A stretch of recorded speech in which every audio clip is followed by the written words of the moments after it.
తరతరాలుగా సామాజికంగా ఆర్థికంగా వెనుకబడ్డ కాపు సామాజిక వర్గానికి రిజర్వేషన్లు కల్పించాలని, అలాగే తుని ఘటన విషయంలో ఎవరినైతే అన్యాయంగా అక్రమంగా అరెస్ట్ చేశారో వాళ్ళందరినీ విడుదల చేయాలంటూ ముద్రగడ పద్మనాభం గారు ఆమరణ నిరాహార దీక్ష కొనసాగుతూనే ఉంది. ఈ నేపథ్యంలో కాపు నేతలు కూడా భేటీ అయ్యారు, భవిష్యత్ కార్యాచరణ నిర్దేశించారు. కాపుల కోసం ఏదో చేయాలనే తపనతో దాసరి నారాయణరావు గారు, కేంద్ర మాజీ మంత్రి పలన్ రాజు గారు, చిరంజీవి లాంటి కాపు ముఖ్య నేతలంతా ఒకే తాటిపైకి రావడం ఒక శుభ పరిణామం. దీన్ని కాపు ప్రజలందరూ స్వాగతిస్తున్నారు. ఈ నేపథ్యంలో పలన్ రాజు గారి ఇంట్లో ఒక కీలక భేటీ జరిగింది. భేటీ తర్వాత పలన్ రాజు గారు మనతో ఉన్నారు. కేంద్ర మాజీ మంత్రి పలన్ రాజు గారు ఎటువంటి నిర్ణయాలు తీసుకున్నారు? కాపులకు న్యాయం చేసే విధంగా ముందు మీ కార్యాచరణ ఏ రకంగా ఉండబోతోంది? ముందుగా మేమందరం కూడా డిస్కస్ చేసింది ఏమిటంటే, ఇప్పుడు వరకు ఏ తీరులో అయితే ప్రభుత్వం అంతా కూడా ముద్రగడ గారితో కానీ వారి కుటుంబంతో కానీ తర్వాత ఆయన ట్రీట్మెంట్ విశేషంలో కానీ మాకు చాలా బాధాకరంగా ఉందనేది మేమందరం కూడా విశ్లేషణగా మాట్లాడటం జరిగింది. ఫస్ట్ ఆఫ్ ఆల్ ఆయన ఏదో క్రిమినల్ని ట్రీట్ చేసినట్టు ఆయన అరెస్ట్ చేయడం, వాళ్ళ కుటుంబ సభ్యులను చేయడం మాకందరికీ కూడా మొత్తం జాతికి అవమానం పరిచినట్టుగా మేమందరం కూడా భావించాం. తర్వాత కూడా ఆయన్ని అయితే ఏవైతే సంప్రదింపులు జరిపారో అవి ఒకవైపు మేమేమో పాటిస్తున్నాము అని ఒకవైపు చెప్తూ అధికారికంగా, ఇంకోవైపు మంత్రులేమో ఇంకో విధంగా మాట్లాడటం కూడా ఆయన ప్రాణంతో చెలగాటం ఆడుతున్నట్టు ప్రభుత్వం చేస్తుంది అనేది కూడా మేము చర్చించడం జరిగింది. అంతేకాకుండా ఈ మొత్తం సంఘటనలో కూడా ఏ విధంగా అయితే మీడియాని బ్లాక్అవుట్ చేసి మొత్తం ఎవరైతే అభిమానులు కానీ శ్రేయోభిలాషులు కానీ ఆయన పలకరిద్దామని వచ్చినా కూడా వాళ్ళని ఆపివేయటం, వాళ్ళ ఊళ్ళోనే ఆపేయటం, నాయకులు ఎవరన్నా కూడా ఆయనతో చర్చిద్దామని వెళ్తే కూడా వాళ్ళ హోటల్ నుంచి బయటికి రాకుండా చూడటం, ఇవన్నీ కూడా ఏదో దారుణంగా ఒక టెర్రరిస్టుని డీల్ చేయటం మాకు చాలా బాధాకరం అనిపించింది. అయినా మేమందరం కూడా ఇది కట్టుబడి ఉన్నాం. ముద్రగడ పద్మనాభం గారి వెనకాల మేము కట్టుబడి ఉన్నాం. ఏదైతే ఉద్దేశంతో ఆయన కూర్చున్నారో బీసీ రిజర్వేషన్ మీద, దాన్ని పూర్తిగా మేము మద్దతు పలుకుతున్నాం. దాన్ని సంపూర్ణం చేసే వరకు కూడా మేమందరం కూడా కృషి చేద్దామని కూడా మేము నిర్ణయించుకున్నాం. అయితే ఈవేళ మరి మంత్రులు ఒకలా మాట్లాడుతున్నారు, ముఖ్యమంత్రి గారిని కలిసిన తర్వాత అధికారులు ఇంకో విధంగా చెప్తున్నారు. ఏదైతేనే సరే ముఖ్యంగా ముద్రగడ పద్మనాభం గారికి ప్రాణాపాయం లేకుండా వారి కుటుంబ సభ్యులు కూడా సంక్షేమంగా ఉండేలాగా ప్రభుత్వం ప్రవర్తిస్తే బాగుంటుందని నేను హెచ్చరిస్తూ, ఈ బీసీ రిజర్వేషన్ కాపు జాతికి అనేది ఒక ప్రథమ అంశంగా తెలుగుదేశం మేనిఫెస్టోలో పెట్టడం జరిగింది.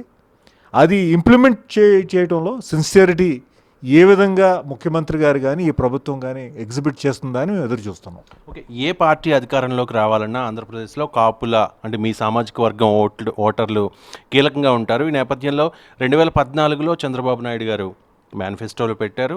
ఆ ఎన్నికల హామీగా ఉన్నదాన్నే అమలు చేయమని ఇప్పుడు ముద్రగడ గారు అడుగుతున్న పరిస్థితిని చూస్తున్నాం.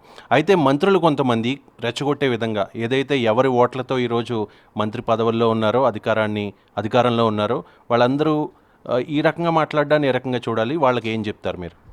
అది వాళ్ళు బాధ్యతగా మాట్లాడటం నేర్చుకోవాలని నేను చెప్తున్నాను. ఎందుకంటే ఇది ఒక పొలిటికల్ ఇష్యూ కాదు, ఇది ఒక సామాజిక వర్గానికి చెందిన ఒక న్యాయమైన కోరిక. ఇది గతంలో కూడా కాపులకు రిజర్వేషన్ ఉండేది, 56లో తీసేయటం జరిగింది. తర్వాత సంజీవయ్య గారు ముఖ్యమంత్రి అయినప్పుడు ఇంప్లిమెంట్ చేయడం జరిగింది. తర్వాత మండల కమిషన్లో కూడా కాపులు ఇంక్లూడ్ అయి ఉన్నారు.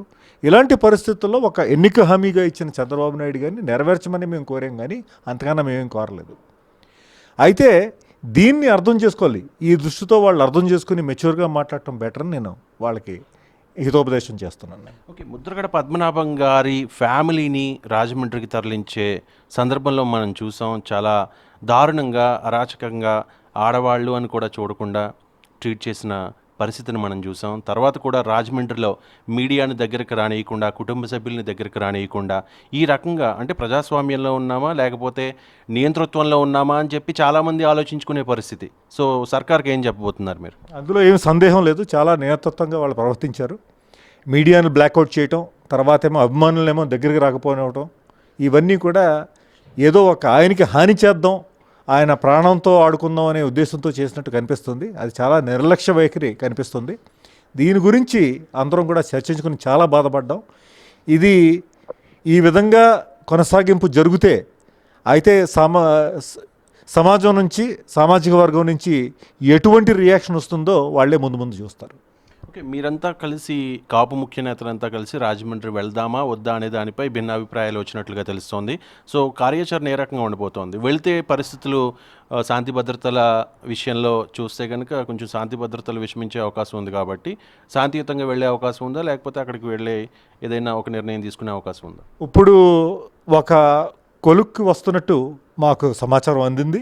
ఇటువంటి పరిస్థితుల్లో మేము వెళ్ళి మళ్ళీ ఏదో రెచ్చగొట్టినట్టు ఉంటుందని భావించి మేము ప్రస్తుతానికి అక్కడికి వెళ్ళడం నిలకడ వేశాము. కానీ తప్పకుండా ఈ మళ్ళీ మోసపూరితపనం ఏమన్నా కనిపిస్తే తప్పకుండా ఈ కాజ్ గురించి ఆయన ప్రాణం కాపాడడానికి కూడా మేము అందరం కూడా వెళ్ళడానికి సిద్ధంగా ఉన్నాం. అయితే చాలామంది విమర్శిస్తున్నారు, 2004 నుంచి 2014 వరకు మీరు 10 ఏళ్ల పాటు అధికారంలో ఉన్నారు, అప్పుడు ఈ ఇష్యూని తెరపైకి తీసుకురాలేదు, ఇప్పుడు రాజకీయ లబ్ధి కోసం మళ్ళీ కాంగ్రెస్ పార్టీ తెరపైకి తెస్తోంది అనేది ఒక విమర్శ. ఏం చెప్తారు? ఇప్పుడు 2004 నుంచి 2014 వరకు కూడా కాంగ్రెస్ కేంద్రంలోనే, రాష్ట్రంలోనే ఉండటం వాస్తవం. కానీ నాకు గుర్తున్నంత మటుకు 8.5 సంవత్సరాలు అందులో నేను మంత్రిగా ఉన్నాను, కేంద్ర మంత్రిగా ఉన్నాను.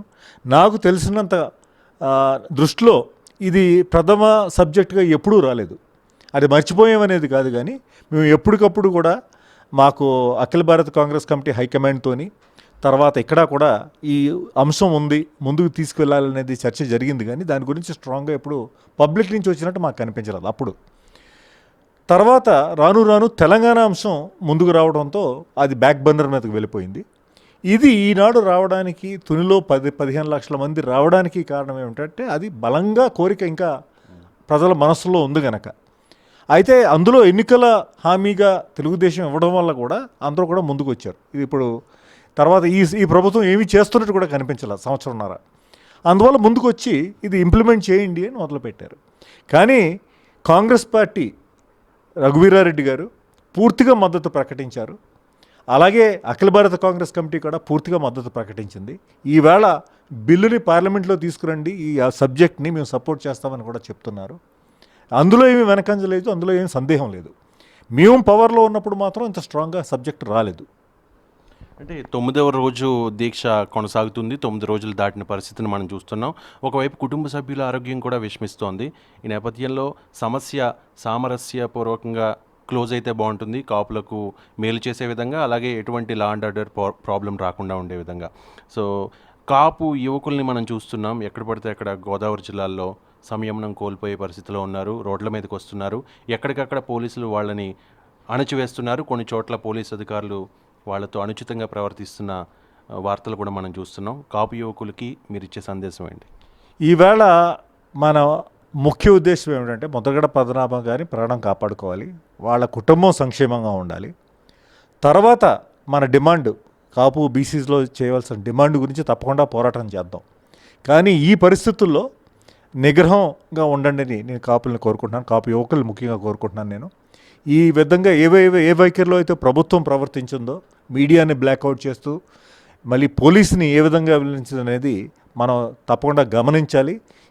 ఎంత మొండిగా వీళ్ళు వెళ్తున్నారో కూడా గమనించాలి. ఇది మనసులో మాత్రం పెట్టుకోండి అని నేను కూడా కాపు యువకుడికి, కాపు సామాజిక వర్గానికి కూడా నేను ఇచ్చే సందేశం. థ్యాంక్ యూ పల్లన్ రాజు గారు. కాపు యువకులు ఏదైతే ఉన్నారో ఒక ఉద్వేగ భరిత వాతావరణంలో ఉంది గోదావరి జిల్లాలో, అయినప్పటికీ కూడా కొంచెం సంయమనం పాటించండి అని పల్లన్ రాజు గారు కాపు యువకులకి సందేశం ఇస్తున్నారు. అలాగే ఏపీ సర్కార్ కూడా చెప్తున్నారు, ఏదైతే మీరు హామీ ఇచ్చారో అదే హామీ కోసం మేము పోరాడుతున్నాం, కొత్తగా అడిగింది కాదు. సో ముద్రగడ గారు వయసు రీత్యా 9 రోజులు దాటుతున్న పరిస్థితుల్లో ఆయన నిరాహార దీక్ష ఒక సానుకూలమైన నిర్ణయం రావాలని, దాన్ని బట్టే ఒక భవిష్యత్ కార్యాచరణ ఉంటుందని కేంద్ర మాజీ మంత్రి పల్లన్ రాజు గారు చెప్తున్నారు. కెమెరా పర్సన్ శంకర్తో రవిశంకర్ వెళ్ళ నంబర్ 1 న్యూస్, హైదరాబాద్.